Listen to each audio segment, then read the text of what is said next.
Bonjour, bienvenue. Nous allons voir aujourd'hui un algorithme, les tableaux. Comme exemple, nous allons écrire un algorithme qui permet de ranger les nombres par ordre croissant ou bien décroissant. Le nom de notre algorithme serait nombre. Nous allons passer à la déclaration des variables. Comme variable, nous aurons la variable i, la variable j, la variable k. Ceci va nous permettre de bien faire notre algorithme. Nous allons aussi déclarer notre variable a qui serait un tableau qui va contenir 10 valeurs, ce qui serait de type entier. Donc, c'est-à-dire toutes les valeurs du tableau seront de type entier. Alors ici, nous allons essayer de communiquer avec l'utilisateur. Donc, de dire à l'utilisateur qu'il s'agit de ranger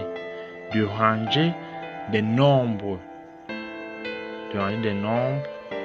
et nous allons lui demander d'entrer ces nombres à ranger. Alors, je répète encore ici pour ceux qui m'avaient demandé que ln c'est pourquoi. Ln c'est pour un retour à la ligne. Nous allons donc récupérer les valeurs de l'utilisateur. Pour cela, nous allons utiliser l'inscription pour passer sur un tableau. Un tableau, c'est une variable qui peut contenir plusieurs valeurs simultanément. Donc, nous voulons comparer 5 nombres. 5 nombres que nous voulons comparer. Donc, nous allons demander à l'utilisateur d'entrer les 5 nombres. C'est pour ça ici que ici nous devons faire varier i de 1 à 5.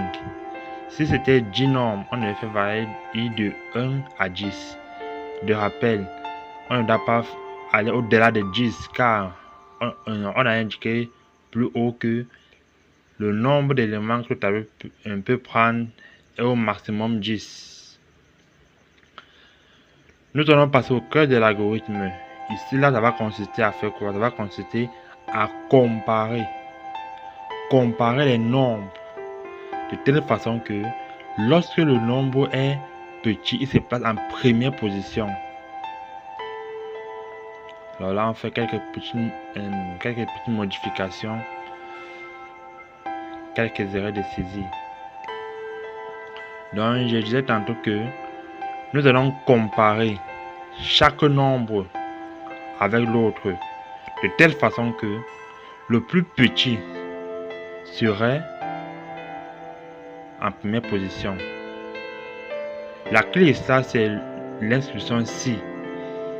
Si la valeur précédente est plus petite que la valeur suivante, ou bien si la valeur suivante est plus petite que la valeur précédente, pour moi, il va se placer à la position de celui qui est plus petit.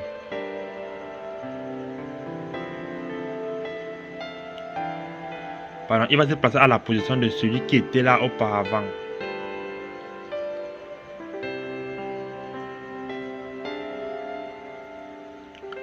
Donc ici, c'est le cœur de l'algorithme en question.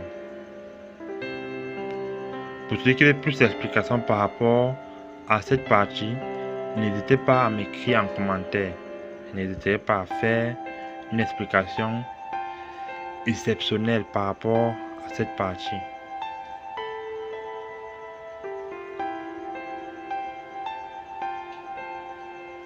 Alors là, c'est l'affichage. L'affichage final en fait.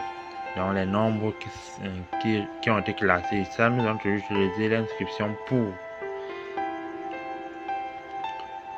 Donc pour i de 1 à 5, faire écrire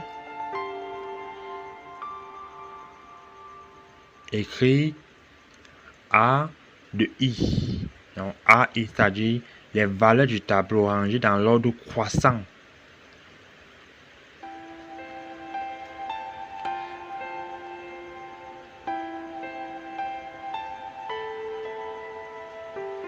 C'est pour mettre le point, ça c'est mettre le point virgule, donc pour séparer les différents nombres. C'est essentiel, sinon les nombres seraient très collés.